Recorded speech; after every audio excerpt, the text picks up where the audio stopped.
어린이집과 유치원을 통합 운영해 돌봄과 교육의 국가 책임을 강화한다는 정부 계획이 발표됐습니다. 부처가 서로 상의하다 보니까 아이들에 대한 어떤 그 기회 제공에 대한 격차, 평등권에 대한 격차가 있었기 때문에 2022년도 12월 말일 기준으로 이제 통합하겠다.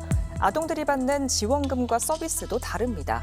맨 처음 때 유보통합은 아이들의 평등권, 아이들의 권리 보장, 아이들이 어떤 기관에 다니든지 관계없이 똑같은 기회가 제공되어야 된다는 게 목적이었거든요. 유보통합 선면 철회하라! 여러 가지 다른 문제, 이슈들 때문에 그 부분을 놓치고 있는 것 같습니다. 여튼 맥은 아이들의 권리라는 거, 아이들의 권리, 영유아의 권리, 무조건 제공되는 거는 똑같이 제공되어야 된다는 게 목적이라는 생각이 듭니다. 저는 경기도 의회 여성가족평생교육위원회에서 위원으로 활동 중인 최효숙 도의원입니다.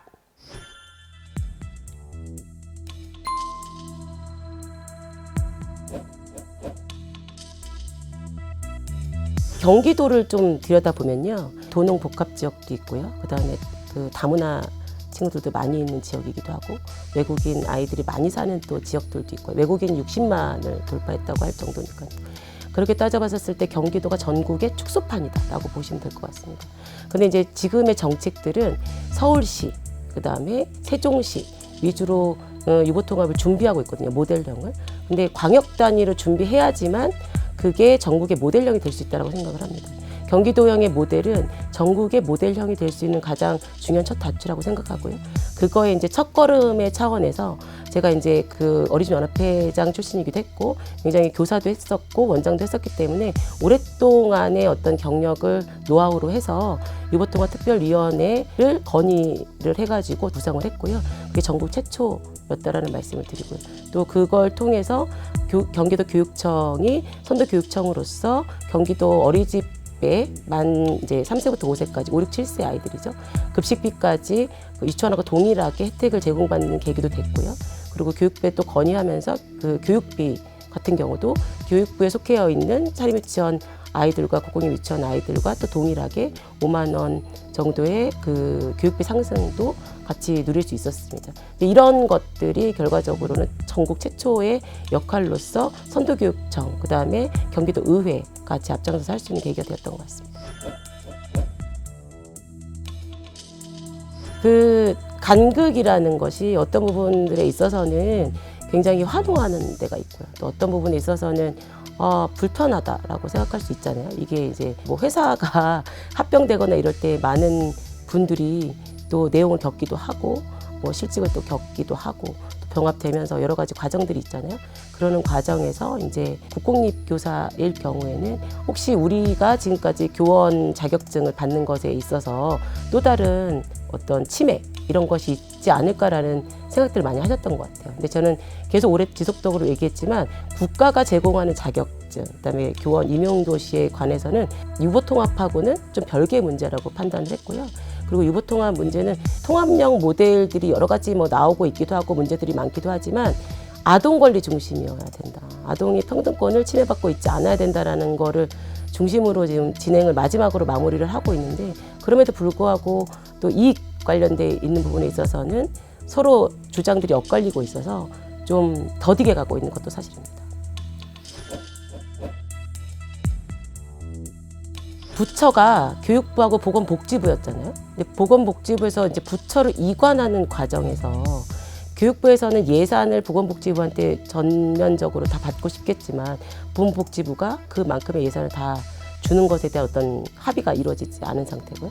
이제 이게 모든 게 통합이 되려면 예산이 충분해야 되는데 통합되는 과정에서 항상 예산이 좀 부족한 것도 사실인 것 같습니다. 지금까지 교육부에서 그 유치원에 제공했던 비용과 복지부에서 어린이집에 제공했던 비용들이 통합됐었을 때 더 많은 예산이 쏟아진다면 이런 문제들은 그냥 일시에 다 해결되는 부분인데 지금까지 사립유치원이라든지 국공립 유치원 그 아이들이 지속적으로 어떤 누려왔던 혜택들이 어린이집이 통합되면서 그 줄어들지 않을까라는 우려들을 하고 있거든요.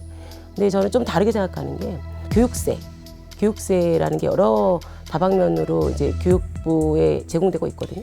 그런 측면에서 봤었을 때는 앞으로 그런 예산 문제들은 자연적으로 해결될 수밖에 없다. 가장 안정적으로 교육부가 예산적인 부분에서 운영되고 있거든요. 어떤 부처를 통틀어서라도 별도의 세금을 보유하고 있기 때문에.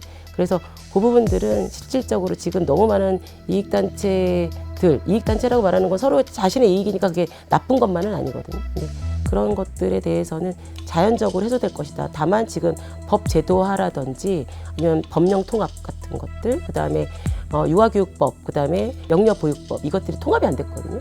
그래서 아마 다음 대선 국면이라든지 이거에서는 분명히 이루어져야지만 그래야지 제대로 유보통합이 설 수 있다라고 보여질 수 있겠습니다.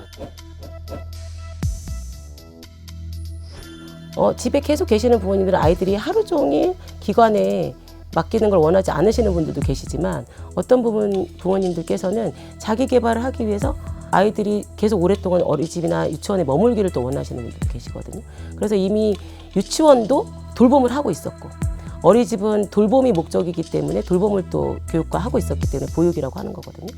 그런 차원에서 봤었을 때는 부모들의 요구가 직장을 다니지는 않든 다양성을 가지고 있다. 그래서 어린이집형 유형은 종일반 아니면 늦게까지 더 많은 돌봄을 필요로 하는 유보통합 모델형으로 제시를 하고요. 유치원형 모델은 교육을 중점적으로 좀 일찍 하원하는 아이들 위주로 하는 것도 바람직하겠다. 그러니까 모델은 여러 가지로 정책 제언을 하면서 제시를 할 수 있기 때문에 그 현장에 있는 많은 의견들이 절충안이 돼서 잘 통합형 모델로 자리 잡았으면 좋겠고 그것을 경기도가 좀 주도적으로 했으면 좋겠다는 말씀드립니다. 어린이집 교사도 해봤고 어린이집 원장도 해봤고 어린이집 연합회장도 했다는 타이틀은 결과적으로 유보통합이라는 거에 정책을 마련하는 거에 있어서 좋은 어떤 씨앗이 됐을 수는 있었을 거라는 생각이 드는데요. 근데 제가 초심은 결과적으로 아동에 대한 그 나의 신념, 어떤 기관에 다니든 관계없이 아이들은 공동의 동등한 혜택을 받아야 된다라는 차별 없는 정책이 이루어져야 된다라는 소신으로 임했다라는 말씀을 드리고요. 혹여 유보통합 정책에 있어서 경기도 의회에서 의원으로서 하는 것들에 있어서 여러 가지 애로사항이나 문제점이나 이쪽 미진한 부분이 있다라고 여기신다면 언제든지 그분에 대해 제언을 해주시면 귀담아 듣고 경청하여서 정책에 반영될 수 있도록 최선을 다하도록 하겠습니다.